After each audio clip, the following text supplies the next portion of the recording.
Hey everyone.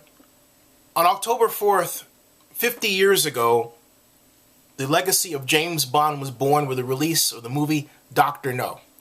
And since James Bond and I have something in common, we're both born 50 years ago, me August 4th, 1962, James Bond October 4th, 1962, I feel that I'm uniquely qualified to talk to you about why James Bond, the movie series, and the character endures.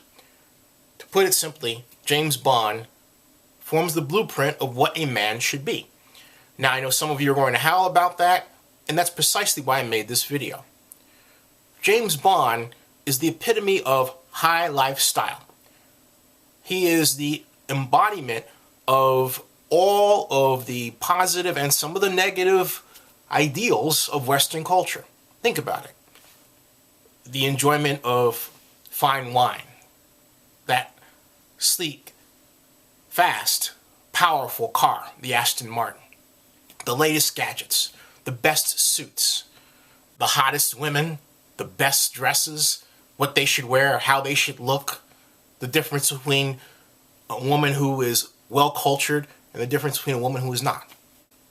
The primo accommodations at a hotel or the best place on an airplane, of course, unless of course the plane happens to be your own, or perhaps a plane that you managed to commandeer from an enemy.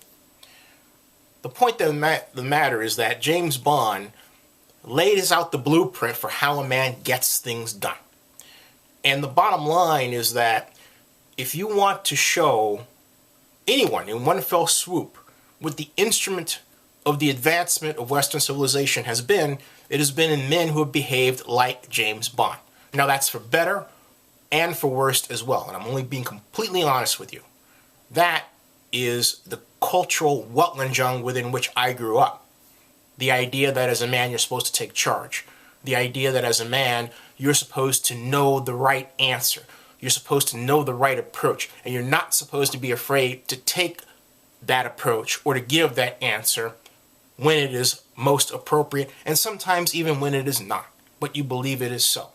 It is that if you want arrogance, that confidence, that sense of entitlement, if you will, like, that James Bond embodies. And I really don't think those are all bad things. In fact, I think the problem is that, frankly speaking, regardless of background or color, not enough men have it. That some of us, like for example, when as I've grown up, some African American men say there are different rules for us. I never, thanks to my mother and my father, grew up that way. I was never told there are different rules, and fortunately, many of my friends, most of whom have been white, you've heard me say that if you follow my videos in my 50th birthday video, have never driven that into me.